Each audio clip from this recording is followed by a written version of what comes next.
On. Good afternoon, everybody, and welcome to Todd's Inheritance. I recognize a lot of you. You've been here before. And my name is Ross Kimmel. I'm on the Board of Trustees for Todd's. We're an all-volunteer organization, so we're always scrambling around for money. If you've got money burning a hole in your pocket, there's a jar right out here you can put it in. We're very happy to have today with us somebody you probably all know.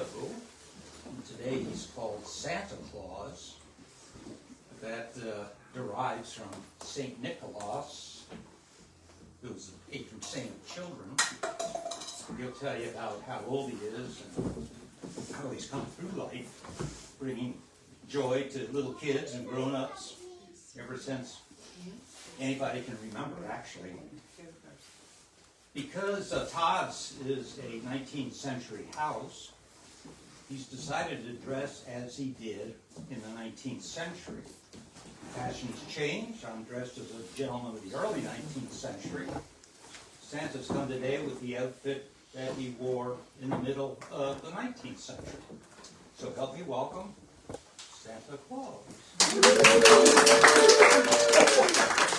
Thank you all very much. Thank you all very much for coming, the ones here in the audience and the ones on the internet. I'd like to say welcome to, before you're watching. Now, let's get one thing out of the way. I hear so many times when I have children on my lap, both you young and older children, how old I am. 2, 300 years old. But that is not true. Much, much older.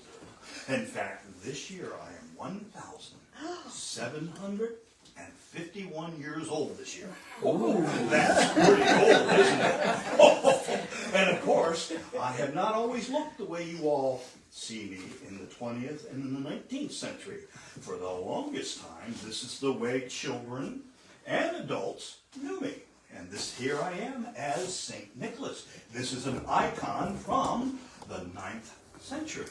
This actually was owned by a gentleman who was the famous Frugal Gourmet on PBS, if you all remember that program. So this was an icon that he owned. So, but I was born in the year 272 AD. So, and I grew up in what was known as the town of Patera, and what was then known as the country of Lycia, but that country now has a new name. My dear, what did you have for Thanksgiving? I had turkey. Very good. The country of Turkey is where I am at, and where my homeland is from now, but it was called Lycia back then. And then eventually my parents were of Greek origins, and so I grew up in Patera, in Lycia, and I had always wanted to be in the early Christian church. And so what some of the stories said that on feast days when I was an infant, I refused to take the breast. So, and for milk and things like that, because I would honor the holy days. Also, eventually I would make my way to what was known as Myra. And there is where I became the bishop, because they were looking for somebody to replace the most recent bishop who had died, and they had heard a voice that said, the next person that walks into the sanctuary will be your candidate for bishop. And there I was. So during my church career, I would go down to, because it was a port city, one of the biggest ports in the Mediterranean area. So, and I would go collect foodstuffs for giving to poor. In fact, there was also a story that was as equal to any of the Goosebumps that some of the younger children like to read. I'm sure you've read a Goosebumps, have you not, my dear? No. No? All right, well, they're slightly scary stories. So, and let me pass this around too. Here you go, pass that around. Well, as the story happened, when I was the bishop, there were 3 students who stayed at an inn. And that innkeeper was an evil man. And eventually he will kill those 3 students. He will cut them up into little pieces and put them into a barrel of pickling brine. Well, one day, passing by the inn, I felt that something was not quite right there. And as I stopped before the pickling brine barrels, up rose the three students, completely intact, completely befuddled as to why they're standing naked into this salty brine.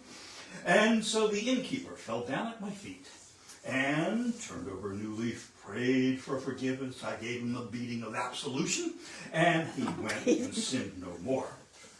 But the story of how I became the gift giver involves three. Get the thing, always in three. Three daughters of a merchant from Patara who had fallen on hard times. This is when I was a young man, just before I went to Myra. And my parents, when they had passed away during one of the many epidemics that swept through the Mediterranean, had passed away and left me well off. So I had heard about this merchant had fallen on hard times. And in those days, when you didn't have money to provide dowries to have your daughters to marry respectably, you either had to sell them off into a life of slavery or a life of prostitution, which was not a very nice future to look forward to. So on 3 separate nights, I crept up to the window and tossed a bag of gold coins. On the third night that happened, one of the daughters had left her stockings hanging at the foot of the bed. And so one of those bags landed, and one of the gold coins bounced out and landed in the stockings. So, and that is how that would be one of the avenues of one of my gifts areas that I could leave gifts in for children. So eventually, my influence would spread far and wide outside of the Mediterranean, on up into Germany and places like that. But it was during the German Reformation that people like Martin Luther and other people that did not like having to pay indulgences to the patron saints decided they would like to throw me off my pedestal and come up with a new bringer of gifts, which would be the Christkindl. So I went underground for a while, and eventually will end up in Holland, or the Netherlands, which is not a Catholic country. It is actually a Protestant country, and so the Catholics would go underground and keep me secretly in their hearts. But before the Protestant Reformation happens, there will be more towns and cathedrals and nunneries and other cities and towns that would be named after me. It would be Nicholas or St. Nicholas, places like that. So eventually, when the Dutch will go out into the world, they will come to what is now the United States. So into the 15th and 16th centuries, I would make appearances in what is now known, or what was known as New Amsterdam, which is now known as New York. Very good. Who said that first? I have a gift for you. Let's see what we can find in here for you. All righty. There it is. Look for the gold coin. Yes. How did you guess that one? There you go, my dear.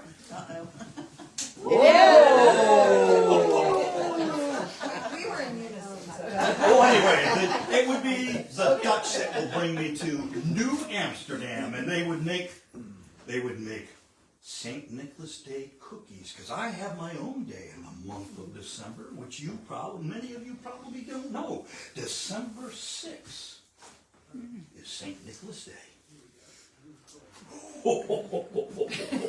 I have my own saint day. So, but anyway, the Dutch would bring me, and eventually the British would take over in about 1737, and they would rename New Amsterdam New York City.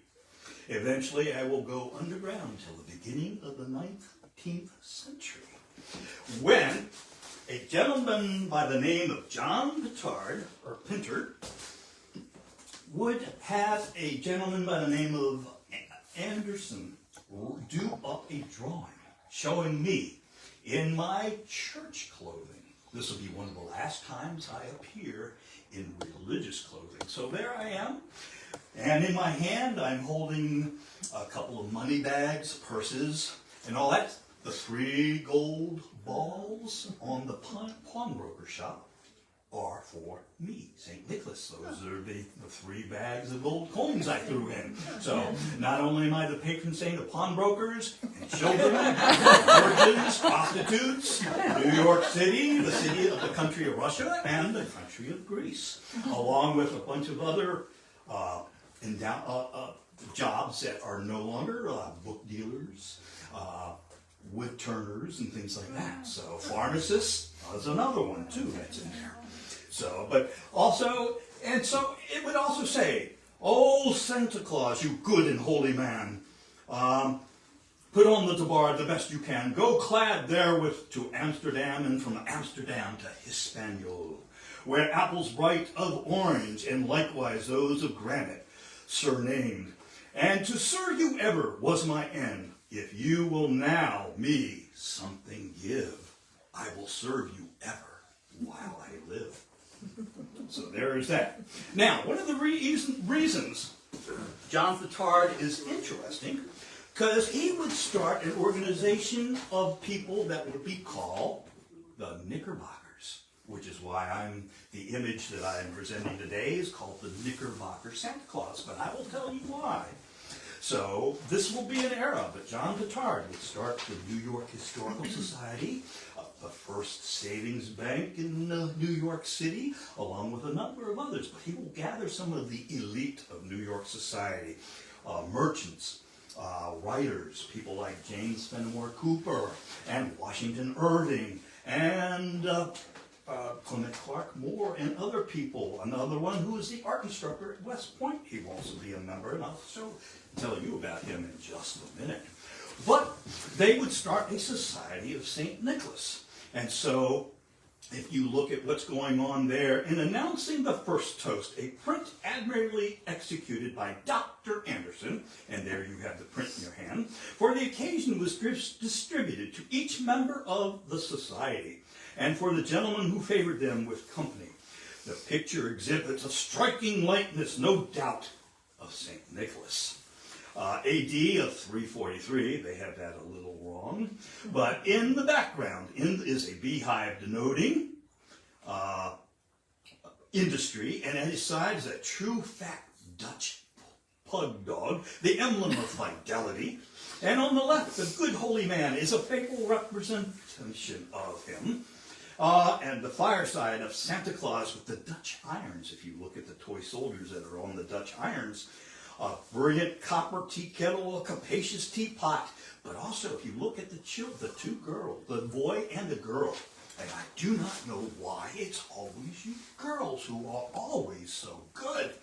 But it's always the boys, because you see the boy is crying his eyes out because he has just gotten a long birchen rod switch to beat the bed out of the boy. And the girl who's gotten her apron filled with all kinds of good things, but you will see on a couple of occasions. It's always the girls who are well provided for, and the boys are the naughty ones. But anyhow, let me pass you this out. I have another copy if anybody would like to see this. All right. Now, we have the next change, which will come about in 1819, when Washington Irving will write the history of old New York, from the beginning of the world to the end of the Dutch dynasty, by Diedrich Knickerbocker. So, and he will talk about me, St. Nicholas, being at the firesides of one good old Dutch burger, and taking my pipe and smoking it before I put my fingers out of my nose and jump into my wagon, drawn by one horse over the treetops of New York City. So, but then there will be a children's book that will come out in 1821, and this is called The Children's Friend, a New Year's Present for Children from 5 to 12. And this will have 8 colored pages showing me, a skinny Santa Claus, on the rooftop. And it says, "Old Santa Claus, with much delight, his reindeer, count 'em, one reindeer, drives his frosty night over chimney tops and tracks of snow to bring his yearly gifts to you." And there we have him in a green coat. So we see it changes even from page to page in this children's book. But the interesting thing, too, is, through many houses he has been in various beds and stockings seen. Some white as snow and neatly mended, others that seemed for pigs intended. And there you go. There I am getting ready to fill the stockings there. I'll pass that out. Alrighty, and as we continue towards the end, where'er I found good boys and girls that hated quarrels, strife, and noise, I left an apple, or a tart, a wooden gun, or a painted cart. To some I gave a pretty doll, to some a peg top or a ball, no crackers, cannons, squibs, or rockets to blow their eyes up or their pockets, because that would be a favorite of the young ones, as they would get firecrackers and tie them to a dog's tail as he goes running along the sidewalk, clearing the sidewalk off and causing old maids and older gentlemen to fall off the sidewalk. So there you go, my dear. No drums to stun their mother's ear, nor swords to make their sisters fear, but pretty books to store their mind with knowledge of each various kind, which is why I reward good scholastic endeavors. But where I found the children naughty, in manners rude, in tempers haughty, thankless to parents, liars and swearers, boxers and cheats, and base-tailed bearers. So there we see them fighting. And what I left, a long black birchen rod, such as the dread command of God directs a parent's hand to use when virtue's path his sons refuse. All right, well, there we have one reindeer. And we have who gets rewarded for good behavior and not for bad behavior. So there we go. We're trying to enforce a little goodness, especially through the Bible verses and things like that. But then, in 1823, an editor of a regional newspaper, actually the Troy Sentinel in Troy, New York, who has the unlikely holiday name of Orville L. Holly. Well, he receives a poem anonymously in the mail. So he writes an editorial. And here is that front page. But when I pass it out, I dare you to find what I'm talking about. Okay? Unless you've got a pair of magnifying glasses. But anyhow, Mr. Holly would write, "We know not to whom we are indebted for that following description of that that worldly patron of children, Santa Claus, that goes about the firesides of this happy land, laden with Christmas bounties, but from whomsoever it may have come, we give thanks for it, and hope both you lads and lassies will get up and have many a Merry Christmas to come."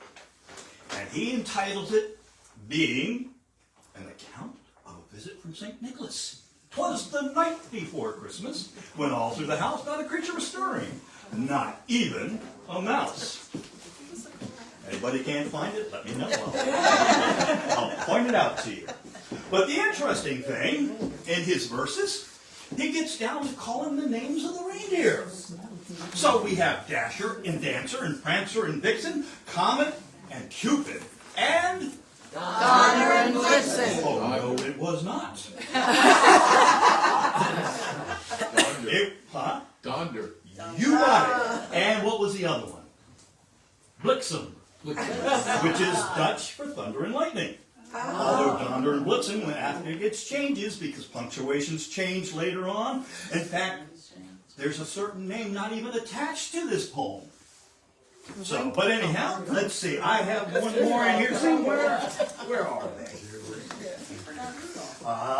Oh, no. We have not forgotten Rudolph. Hold on a second. We'll be there. There they are. Kind of like Peter Laurel. All right. So we have Thunder and Blitzen. There you go. So, all right. But then one of the last changes, too, where I was heard to exclaim, ere I drove out of sight, "Happy Christmas to all." And to all a good night, because everybody always knows it as Merry Christmas to all. That's been changed, too. But anyhow, one of the interesting things, the Knickerbocker Santa Claus. Here we have a picture of me, dressed somewhat like I'm standing here. In fact, if I wore this hat, that would be just like that one there. Now, this will be used for advertisements. In fact, the gentleman who will use this for advertisements is a gentleman by the name of Richard Pease. And he has a variety store, the Temple of Fancy, he calls it. He does the first American Christmas card. The first Christmas card is not invented until 1843. And this was done for a person who got tired of having to write all his holiday salutations and had writer's cramp.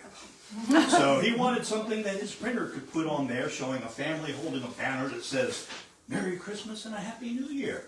And all he has to do, write his name on it, fix a stamp, and he's done.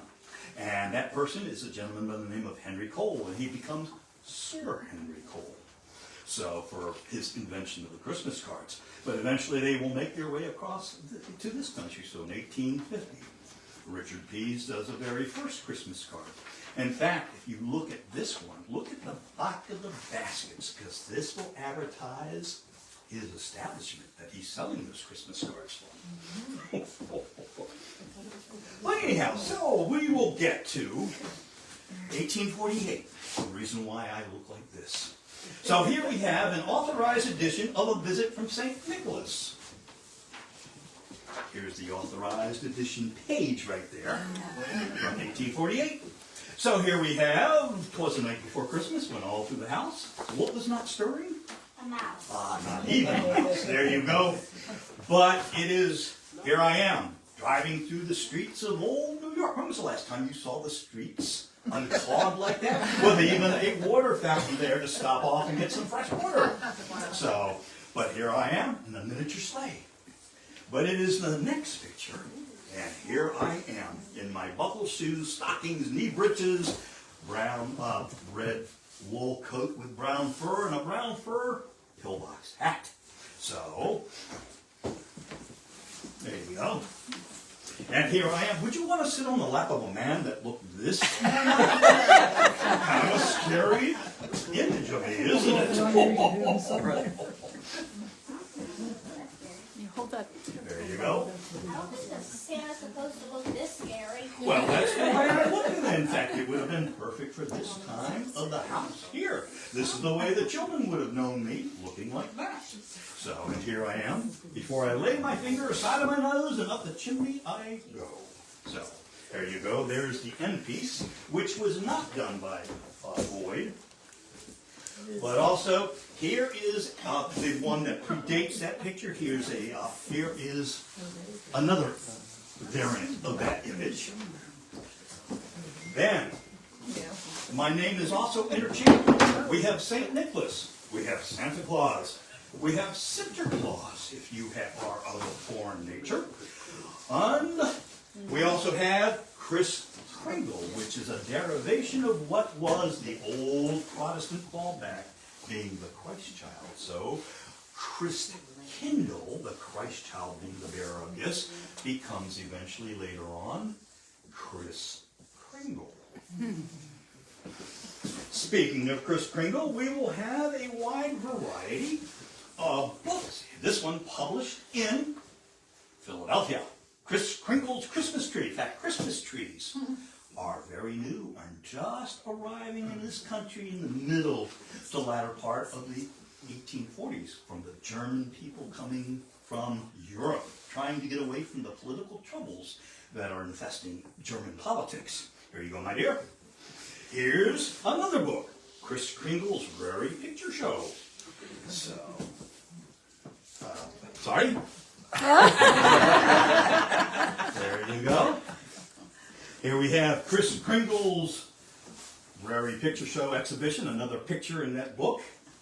And we see Kris Kringle's exhibition here, but we see what's on stage. In fact, J.S. Bach's candle is being advertised in the pages of Harper's Weekly and other newspapers. There's also Charles Dickens' A Christmas Carol, which he's not happy about because he's worried about copyright, and American publications are a rough and tumble area where copyright doesn't mean a whole lot. So, because a lot of times his stories are syndicated in various magazines without his permission. So, all right, so, and then we also have a piece of music, because some of our best loved Christmas carols are being written just before, during, and after the Civil War. But here we have Santa Claus's Quadrille, which is an instrumental, it's a dance. So, but here, interestingly, we have a picture of me looking very youthful and very virile. Like I had just taken a tab of Viagra and jumped up on it. But I'm missing one of my most famous pieces. I'm missing my beard. This is a beardless Santa Claus. But it is also, the interesting thing, if you notice, it's dedicated to the Knickerbockers. John Petard, Robert Weir, Clement Clark Moore, and people like that. Now, also, interestingly, this is from 1837. Now, there were 8 of these canvases. Now, this is painted by the art instructor at West Point. And this is what he will do. This shows me, this is called St. Nicholas or Santa Claus. So, but some people, and now I have my pipe stuck in my cowl there, and I've got a little wicker basket on my bed, and it looks like I might be Catholic, because it looks like there is a little crucifix hanging off of there. So, but again, you girls, if you look at the stocking, well filled with good stuff. Over here, the boy has gotten a long black birch and rod switch. But I have left a consolation prize in case he decides to turn over a new leaf hanging from the foot of his stocking. But Robert Weir would teach such future Civil War luminaries as U.S. Grant, William Tecumseh Sherman, Thomas J. Jackson, later to be known as Stonewall, and James McNeill Whistler, the artist. In fact, James McNeill Whistler has accumulated too many demerits, and he is kicked out of West Point. And he will leave the United States and go to Europe and never return. So, now he is also, like I said, he's also, Robert Weir is also one of the founders of what was known as the Hudson River School of Art. In fact, his son, Julian Weir, will be a famous, and Aldrich Weir will be famous Hudson River Valley painters too. So this one is owned by the New York Historical Society. The Smithsonian has a copy, and the other ones are probably in private hands. So. Now,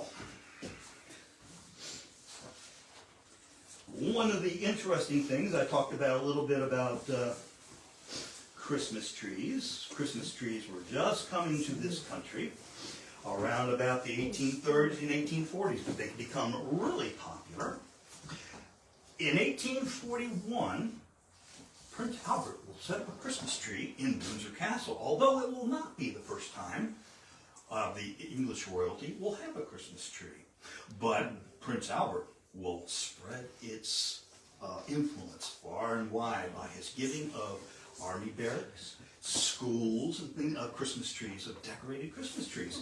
And then in 1843, the Illustrated London News, I think it was 18, will do this illustration showing the wealth of England around the outside with fish and fowl, wheat, fruit, and things like that.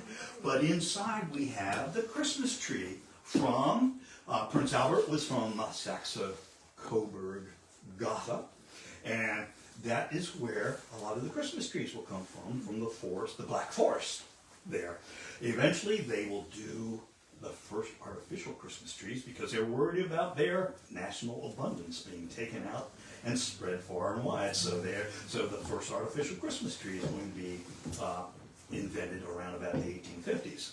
But anyhow, this Christmas tree was 7 feet tall and made taller still by the European practice of placing it on a table. And it has a multitude of not electric lights, but tapers of little candles. And also inside we see all the decorations there. We see the Princess and Queen Victoria's children.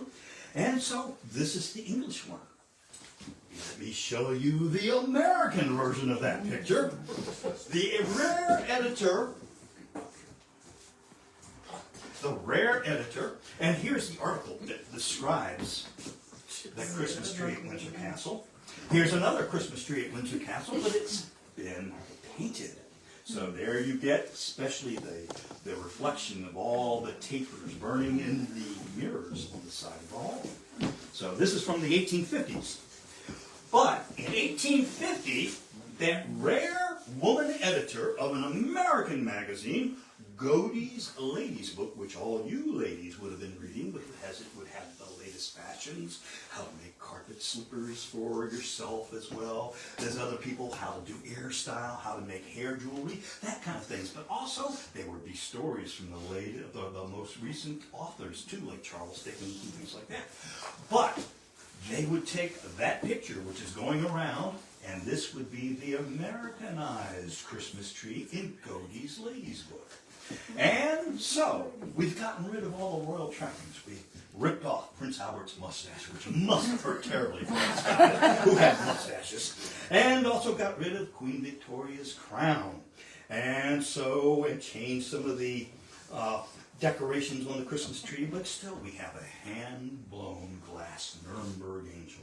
So, and this would be done in 1850, and again on the eve of the Civil War in 1860, with directions on how to decorate a Christmas tree. So we have all these things going. Christmas cards are becoming popular. We got Christmas trees. In fact, one gentleman who has considerable property up in the Catskill Mountains, his name is Mark Carr in 1850. He will go down to Greenwich and Vesey Streets and set up a Christmas tree dealership. Now, he's expecting to only sell to just the Germans in New York City, but he's wildly popular and will sell out all his Christmas trees. Comes back next year with even more product. And by the time we get to the 1870, there will be more than 600 Christmas tree dealers and grooming salespeople in the markets in New York City and Philadelphia and places like that. So, here we have, on the eve, well, actually before the eve, 1858. Here we have an image of me with my brown pillbox hat. But I'm also missing, again, one of my best attributes. But here's a Santa Claus paying his usual visit to his friends in the United States. But what am I missing? Your beard. Absolutely. But also, interestingly enough, because in the middle of the 19th century, I was not married to Mrs. Claus. That doesn't happen until 1889. So, do you know anybody who's been married for over 100 years? No. Some of us, it feels like it. All right, but here I am. Okay, but there are no reindeer on this. What's pulling the sleigh? So, to fill this in the middle of the 19th century, not being married to Mrs. Claus, I have a fondness for wassail, and I love to dance with you ladies. In 1865, I show up at a Christmas party on Christmas night, and going around the room with the New York Times reports showing me opening my coat and giving out presents as I go around the assemblage there. But anyhow, with being with the earthly, so here are bottles of champagne and wine and a turkey drawing my sleigh. And these are not children who are in attendance. These are dolls. In fact, in 1863, there's an article called The Santa Claus Ball. And in it, children from around the world, or the toys, will come to report to Santa Claus.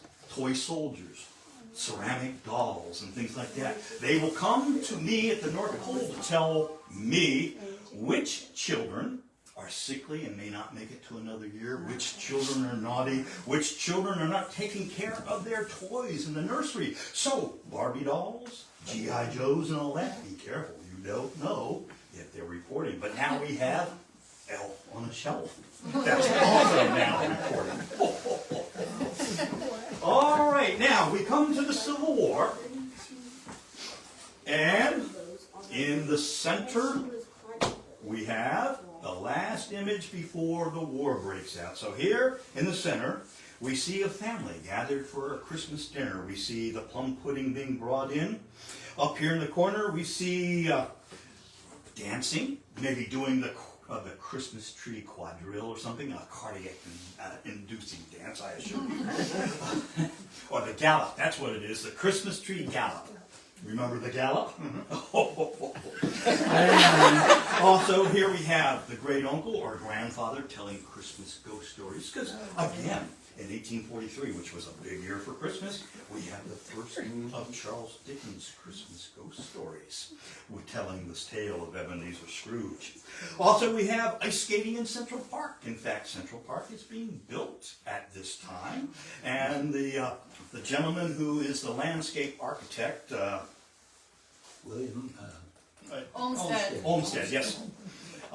He will also found during the Civil War one of the members who found the Sanitary Commission too, to provide succor for the soldiers and support and things like that. Also, we have a young black girl who's hanging up her Christmas stockings for Santa Claus, and also here we have the new icon, the Christmas tree. In fact, the very first Christmas tree is in the White House under the administration of Franklin Pierce, and he will bring over to give out Christmas presents from underneath its decorated windows to a 14th Street church Sunday school. And in fact, Abraham Lincoln will have Christmas trees in his White House too, because he does have children. So, well anyhow, here's this one. Now, just to let you know, in my 1,751 years, I have a packed clothes closet. So every once in a while, I like to pull something old out of the closet. So here's a picture of me. In fact, I have this outfit of what is known as the patriotic Civil War Santa Claus that Thomas Nast, when he comes aboard in 1862, joins the staff of Harper's Weekly, along with Winslow Homer and various other illustrators. And so this is a propaganda piece. No ifs, ands, or buts. But he has drawn me in red, white, and blue. And this was in order to serve notice to the South that we have Santa Claus on our side. Not that I accepted that, because I did go south to visit the children. But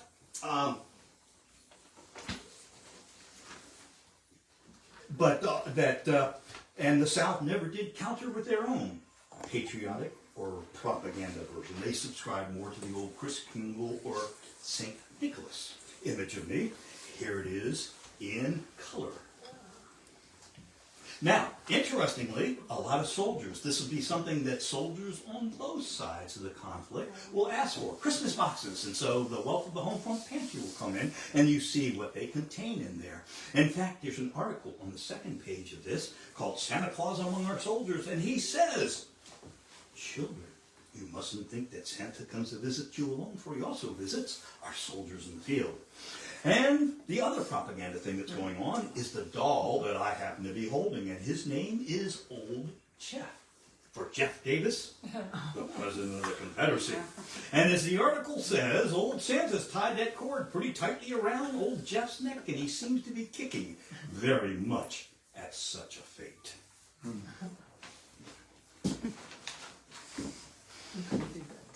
Now, Nast will leave a wonderful legacy. And I'm only just going to touch on it because that's going to be a story for another time.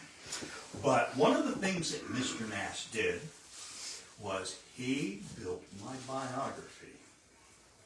And he is the one who places me at the North Pole for the very first time.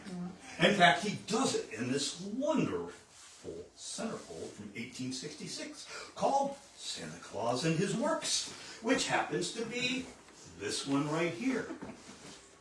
Now, the interesting thing is on one of the back pages, guess what is there?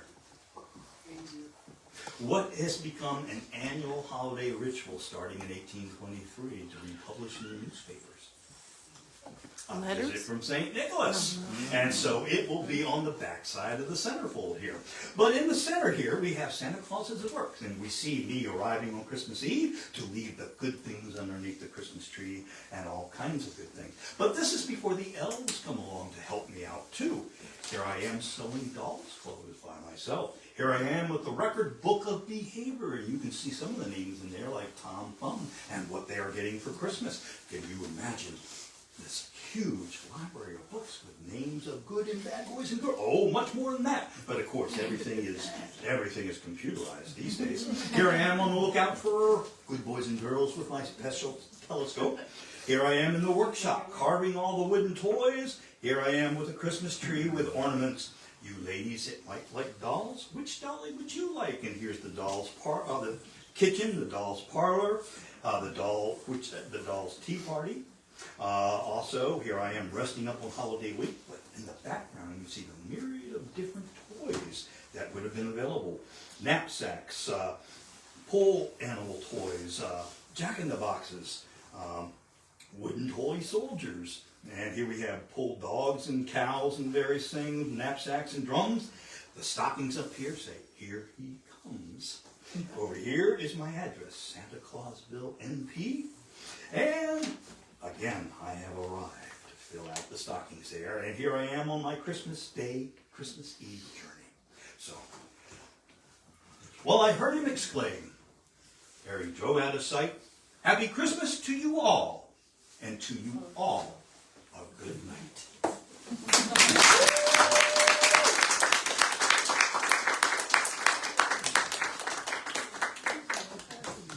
Anybody have any questions? Yes, sir. Was it, Charles Dickens, didn't you write that The Christmas Carol? because of the greedy things that were going on? It was like in response to Yeah, that? there was some social reform stuff that was in there, and yeah. So and he was, plus also with his background as a child when he was growing up in the poor installations that he worked in too, so he was very familiar with that. And he was a social reformer all his life. Actually, an interesting story about Dickens, when he comes back to America on his second tour, which is in the 1840s, he comes here, but he has a terrible time here. He hates the Americans because they're giving him a hard time about his copyrights and stuff. So he comes back after copyrights have been secured for him, and he makes a tour of the United States, going around doing dramatic readings and dramatic actings because he wanted to always be an actor. He will do dramatic readings of A Christmas Carol. So, in fact, one factory owner from Maine will be in attendance in Boston when he speaks there. I forget what the date is on that. But he turns over a new leaf after seeing Charles Dickens. He will close his mill on Christmas Day, give every worker there a turkey, and will continue that for as long as he lives afterwards. So we have all that. Then the last change to my image, although it had already started to standardize, will come about in 1931. When an advertising artist by the name of Haddon Somblong has the account for a very famous soft drink. Coca-Cola. Coca-Cola, very good. So in 1931, the very first full-size, more grandfatherly, child-friendly Santa Claus will appear in the pages of Life and Look and National Geographic and various other publications that have ceased publishing these days. But he will do the annual painting for Coca-Cola every year from 1931 until 1964, where they have a couple extra canvases that go beyond 1967. But he will also use himself as his own model. So when you looking at the images, you're looking at the image of Haddon Sundblom painting himself. But there was pictures of me going in, raiding the refrigerator, or the kids hiding behind the Christmas tree after they put a Coca-Cola up on you. Some of you remember these, right? So up on the mantelpiece was saying, Santa, stop here, or having me play with the helicopter or the train, or playing with the dog that I had just let out of the cage that's underneath the Christmas tree. So all these are famous paintings that are done by Haddon Sundblom. So now, also interesting enough, with the Santa Claus and his works in the 1870s, McLaughlin and Sons will take Thomas Nast's centerfold there of Santa Claus and his works, and they will colorize it, and they will do the stirring words of George P. Webster. Nobody's ever heard of him since, but here I am sewing the doll's clothes on the lookout, but with the words of George Webster, and there you can get a really good look at the good children and see who they are. So, but there you see, and there'll be many more changes. Again, like I said, Catherine Lee Bates, the woman who writes America the Beautiful, she will be the one who will reform me of my bachelor ways. She decides that it's time for me to marry Goody Claus. Any other questions? Well, I thank you all very much for coming. I hope this will give you a little primer for the Christmas season this year and give you a different look at how we see the holiday. They've been complaining just as long, if not longer, about Christmas and its commercialism. But also, where was I? I was getting ready to go with this. I forgot where I was going. I don't feel so big. Well, thank you, St. Nicholas. Let's give it over.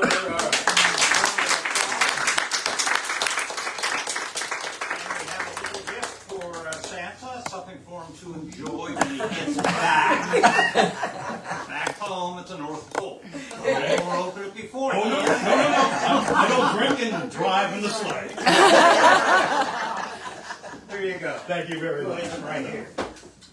Well, To make me remember my more happy and fun-loving days. Right? Well, okay. That's it. Thank you all for coming.